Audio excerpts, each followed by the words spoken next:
Сегодня будем ломать, собирать и еще раз ломать, но в итоге должно получиться красиво. Приветствую вас на канале Левша.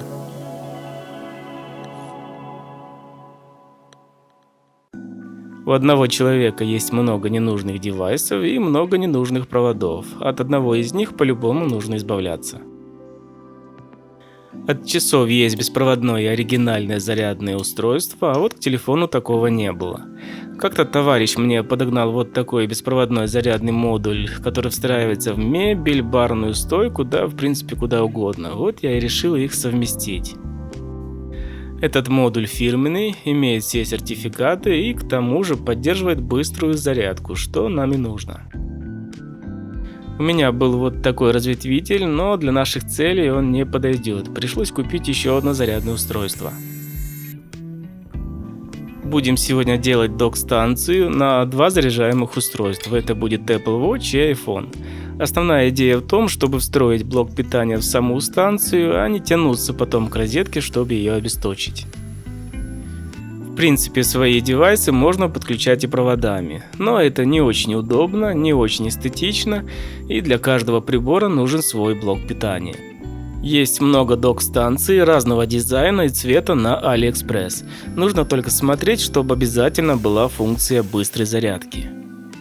Это когда по стандартному USB проводу подается выше напряжение, да и ток регулируется как-то по-особому. Этим всем управляет умный контроллер, делая так, чтобы телефон заряжался быстро, но в то же время служил долго и счастливо. Есть много беспроводных док-станций разного дизайна и цвета на AliExpress. Нужно только смотреть, чтобы была функция быстрой зарядки. Кстати, уже завтра, 11 ноября, на Али стартует самая главная распродажа года. К большому выбору можно еще и прилично сэкономить. Но даже во время распродажи цена на один и тот же товар у разных продавцов может быть разная. Проще и быстрее всего найти выгодное предложение с помощью приложения AliRadar. Оно покажет динамику цены, рейтинг продавца и найдет похожие товары.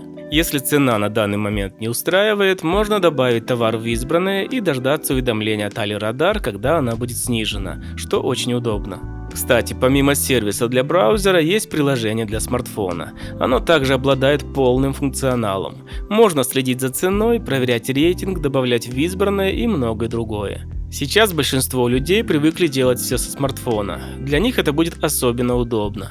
В общем, ссылки на AliRadar для браузера и смартфона оставлю в описании. Пользуйтесь на здоровье. Получился вот такой кругляшок, и это будет ниша для беспроводного модуля. Фреза немного великовата, но мы это исправим. Зато сделаем идеальную выемку под телефон. Из обрезков сделал вот такую крышку толщиной 2 мм, которая закроет модуль. Такая толщина выбрана не случайно, просто между модулем и телефоном должно быть минимальное расстояние. Из нержавеющей трубки сделаем стойку. Она одновременно будет и держать модуль, и внутри будут проходить все провода.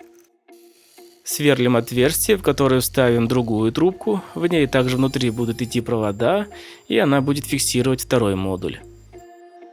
У большой трубки диаметр 12 мм. 6-миллиметровый я не нашел, поэтому возьмем пруток и будем его рассверливать. Сверлить нержавейку будем кобальтовым сверлом. Как-то я утром вышел выкидывать мусор и увидел на крышке мусорного бака несколько новых кобальтовых сверел. Я, конечно, не любитель лазить по таким местам, но сверла было грех не взять. Сделаем небольшую проточку. Здесь зафиксируем потом кольцо для крепления зарядного модуля часов. Теперь в нише нужно просверлить 3 отверстия для фиксации двух трубок. В 6-миллиметровой трубке будет резьба М2,5, а в 12-й М3. Также сделаем углубление, чтобы спрятать шляпки винтов. Похожая зарядная станция стоит около 15 тысяч рублей в магазине нашего города. Я решил немного сэкономить, да и не уверен, что в ней стоит оригинальный зарядный модуль. Да и чисто ради интереса решил попробовать изготовить что-то свое. Отмечаем стык трубки и ниши, нужно срезать выступающую часть. Здесь же будут заходить провода.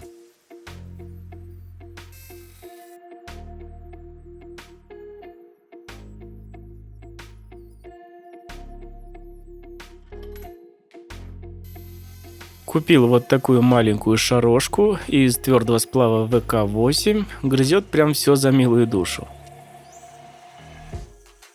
После того, как все просверлено и вырезано, можно шлифовать.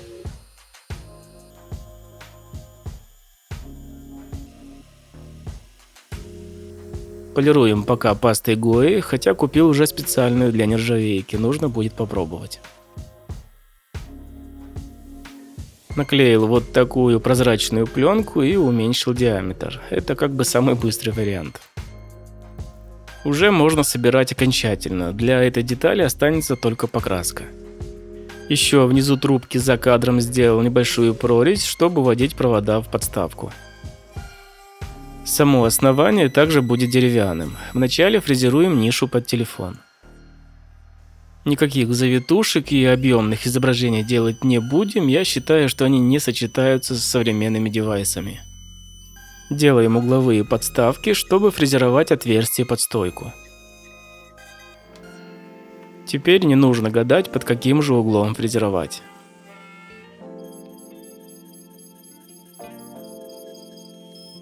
С обратной стороны фрезеруем под электронные компоненты и прокладку проводов.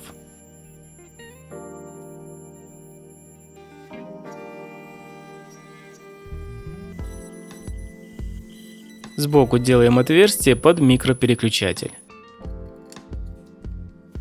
Ну вот, угол вроде совпал, и чехол от телефона стоит хорошо. Эти компоненты просто вклеил на эпоксидный клей. Теперь нужно сделать кольцо, которое будет обхватывать и фиксировать зарядный модуль от часов.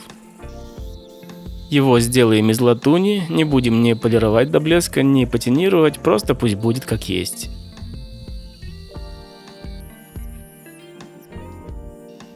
Толщину сделаем чуть больше, чем толщина зарядного модуля.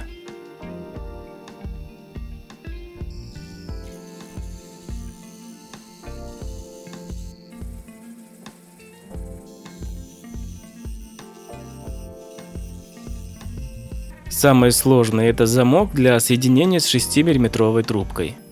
На него будет приходиться и вес часов, и случайное падение, поэтому все должно быть надежно.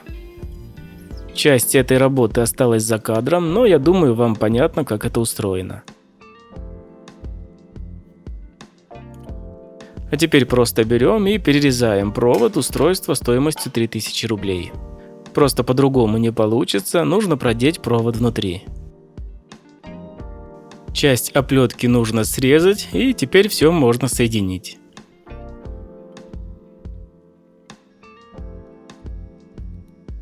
Получилась вот такая таблетка для домофона. Небольшая паника случилась, когда увидел внутри две пары одинаковых проводов.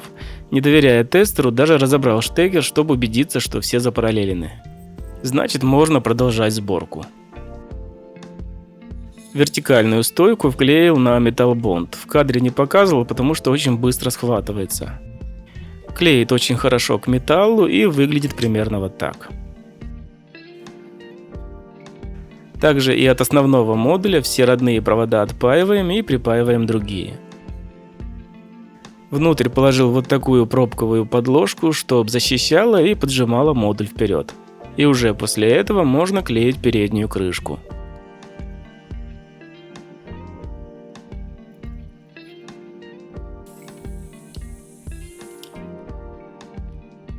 Может, я и не мастер прокладки проводов, но их и не будет видно. Самым слабым звеном мне здесь видится блок питания, но если он выйдет из строя, его легко заменить. Тонируем древесину, даем 10 минут на впитывание и потом излишки стираем.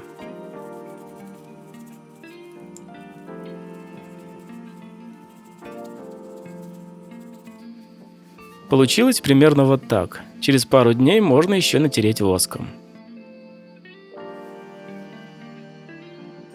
Далее нужно закрыть всю электронику. И не только ради красивого вида, сюда еще подводится ведь 220 вольт. И кстати, при фрезеровке оргстекла очень даже ничего получается искусственный снег.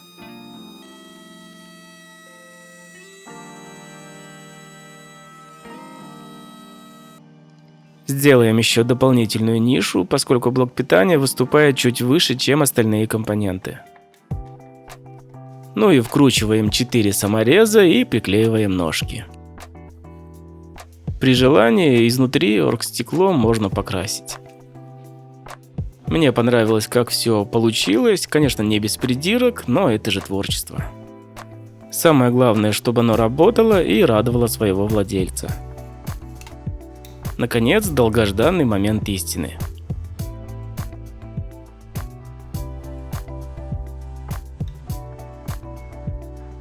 Вот такой получился прибор. Ну а вы на распродаже можете завтра посмотреть себе что-нибудь похожее или может быть даже лучше. Не забывайте про ссылку в описании. Пока-пока.